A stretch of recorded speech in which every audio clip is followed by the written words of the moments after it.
السلام علیکم پیارے بچوں۔ ایک دن کی بات ہے کہ شکاری اپنی گاڑی میں شکار کے لیے نکلا۔ اس وقت بارش ہو رہی تھی اور موسم بہت اداس سا تھا۔ راستے میں اسے ایک کتا اور اس کا بچہ سڑک پر کھڑے نظر آئے۔ بڑے کتے کا نام ٹائگر تھا اور اس کے بچے کا نام شیمپی۔ جیسے ہی انہوں نے شکاری کو آتے دیکھا وہ دونوں ڈر کے مارے بھاگنے لگے۔ شکاری نے پیچھا کیا اور بلا کر ٹائگر کو پکڑ لیا، مگر شیمپی کو چھوڑ دیا جو ڈر کے مارے اکیلا رہ گیا۔ شیمپی جنگل میں اکیلا بیٹھا رو رہا تھا، اسے کچھ سمجھ میں نہیں آ رہا تھا۔ تبھی اچانک ایک خرگوش وہاں آ گیا جس کا نام بنٹو تھا۔ بنٹو نے شیمپی کو دلاسا دیا، اسے گلے لگایا اور اپنے گھر لے گیا۔ وہاں اسے اپنے بستر پر سلایا اور خیال رکھا۔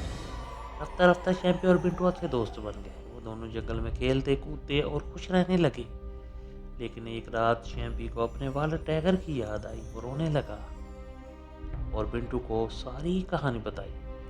بنٹو نے اسے تسلی دی اور کہا، ہم دونوں مل کر تمہارے ابو کو ڈھونڈیں گے۔ اگلے دن انہوں نے تلاش شروع کر دی۔ کافی تلاش کے بعد وہ ایک جگہ پہنچے جہاں شکاری نے ٹائگر کو ایک پنجرے میں قید کیا ہوا تھا۔ جیسے ہی شیمپی اور ٹائگر نے ایک دوسرے کو دیکھا، ان کی آنکھوں سے خوشی کے آنسو بہنے لگے۔ بنٹو نے پنجرے کی زنجیروں کو کاٹنا شروع کیا، مگر اتنے میں شکاری کو خبر ہو گئی۔ وہ بنٹو کو روکنے کے لیے آگے بڑھا، لیکن شیمپی نے اس پر حملہ کر دیا۔ شکاری نے شیمپی کو زخمی کر دیا۔ اسی لمحے ٹائگر پنجرے سے نکل آیا اور غصے میں شکاری پر چپٹ پڑا۔ ایک زبردست لڑائی کے بعد ٹائگر نے شکاری کو مار دیا۔ بنٹو نے زخمی شیمپی کو اٹھایا اور جلدی سے ہسپتال کی طرف بھاگا، مگر بدقسمتی سے شیمپی راستے میں ہی دم توڑ گیا۔ ٹائگر اپنے بیٹے شیمپی کی لاش سے لپٹ کر زور زور سے رونے لگا۔ اس کا دوست بنٹو بھی شدت غم سے رو پڑا۔